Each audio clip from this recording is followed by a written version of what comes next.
Trial balance बनाना सीखेंगे। Yes sir. Class 11 commerce में chapter है अपना ट्रायल बैलेंस। ट्रायल बैलेंस को किस तरह से बनाते हैं, इसका सबसे पहले फॉर्मेट तो आपको पता ही होगा। इसका फॉर्मेट होता है नेम ऑफ अकाउंट, है ना। ट्रायल बैलेंस लिखा ऊपर, इसका फॉर्मेट बनाया। फॉर्मेट में अपन ने लिखा name of account, LF, DR amount और सीआर अमाउंट। ठीक है। अब हमारा क्वेश्चन है, क्वेश्चन में दिया हुआ है आपको सबसे पहले उसने कहा किया कॉस्ट ऑफ गुड सोल्ड। ठीक है। और कॉस्ट ऑफ गुड सोल्ड हमेशा जो है क्या होता है, डीआर होता है। इसके बाद उसने हमको क्वेश्चन में दिया हुआ है क्लोजिंग सीआर होता है, सीआर होता है, पर जब कॉस्ट ऑफ गुड सोल्ड दे देता है तो वो डीआर होता है। जब क्वेश्चन में कॉस्ट ऑफ गुड सोल्ड दे देता है तो क्लोजिंग स्टॉक जो है जो सीआर होता था वो अब डीआर होगा। इसके बाद क्वेश्चन में दिया है डेबिटर्स। ठीक है। और डेबिटर्स हमारी क्या होती है, असेट्स होती है, इसलिए ये कहां जाएगी, डीआर में। और डेबिटर्स के अमाउंट क्या दिए, 30,000। इसके बाद हमको क्वेश्चन में दिया हुआ है क्रेडिटर्स। क्रेडिटर्स हमारी लायबिलिटीज होती है और डेबिटर्स हमारी असेट्स होती है। तो सारी असेट्स को डीआर करना है और लायबिलिटीज को सीआर करना है।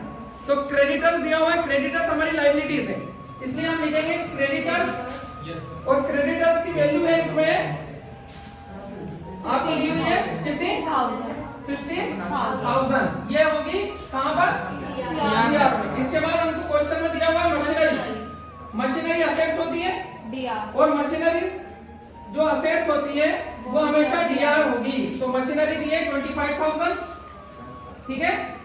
इसके बाद हमको क्या दिया हुआ है इस क्वेश्चन में, ओपनिंग स्टॉक। जब क्वेश्चन में कॉस्ट ऑफ गुड्स सोल्ड देता है तो ओपनिंग स्टॉक की एंट्री नहीं करते हैं और क्लोजिंग स्टॉक को डीआर किया जाता है, इसलिए ओपनिंग स्टॉक की एंट्री नहीं होगी। इसके बाद अगले क्वेश्चन में अगली एंट्री दी हुई है salary, salary and rent. Salary and rent क्या है, एक्सपेंसेस है और सारे एक्सपेंसेस को क्या करना है, डीआर।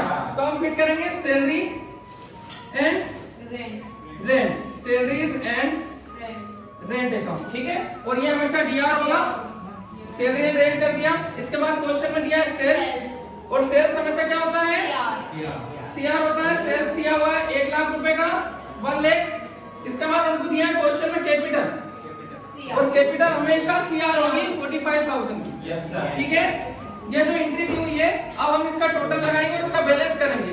दोनों ट्रायल बैलेंस का क्या फार्मूला होता है कि दोनों साइड का बैलेंस बराबर होना चाहिए, यानी दोनों साइड डीआर और सीआर पोर्शन बराबर नहीं है तो हमारा क्वेश्चन रॉन्ग होगा। अब हम इसको ऐड करेंगे तो इसका ऐड करने पर आएगा 1,60,000 और यहाँ पर हम लिखेंगे ग्रेड टोटल। इस तरह से हमारा ट्रायल बैलेंस कंप्लीट होगा। ट्रायल बैलेंस में आपको एक नोट भी लगाना है कि जब कॉस्ट ऑफ सोल्ड क्वेश्चन में दे तो उसको डीआर करना है और ओपनिंग स्टॉक की एंट्री नहीं होगी और क्लोजिंग स्टॉक की एंट्री डीआर में होगी, है ना। इस तरह से ट्रायल बैलेंस तैयार होता है। तो आप लोगों को आ गया ट्रायल बैलेंस समझ में, है ना। आगे भी यदि ट्रायल बैलेंस आपको बनाने को आए तो आप इस तरह से बना सकते हैं। ये इसकी ट्रिक है कॉस्ट ऑफ गुड्स सोल्ड वाला। नॉर्मल ट्रायल बैलेंस तो अपन बना ही लेते हैं, नॉर्मल ट्रायल बैलेंस में कुछ नहीं करना है, डीआर और सीआर ही लिखना है। पर जब क्वेश्चन में कॉस्ट ऑफ गुड्स सोल्ड इस तरह से बनाना है। इस तरह के क्वेश्चन जो है एमपी बोर्ड में बार-बार रिटर्न आते हैं। तो यदि हम अभी से हमारा बेसिक कंप्लीट हो जाएगा तो 12th में हमको दिक्कत नहीं आएगी, है ना। कॉस्ट ऑफ गुड्स सोल्ड का मतलब पता ही है आपको। कॉस्ट ऑफ गुड्स सोल्ड को क्या बोला जाता है, कॉस्ट यानी लागत, और गुड्स सोल्ड यानी बेचे गए माल की लागत। जो माल बेचा है उसकी लागत क्या है, उसकी प्राइस क्या है, उसकी सेलिंग प्राइस क्या है ना।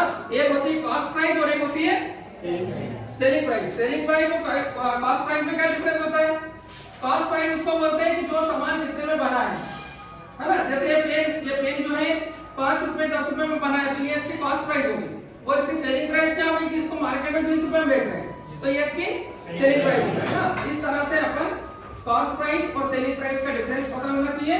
और ट्रायल बैलेंस इस तरह से बनता है। नॉर्मल ट्रायल बैलेंस में कुछ नहीं होता है, डीआर सीआर करना है। कैपिटल हमेशा डीआर होगी और जो भी एक्सपेंसेस है वो हमेशा डीआर होते हैं, जो भी असेट्स है वो भी डीआर होती है।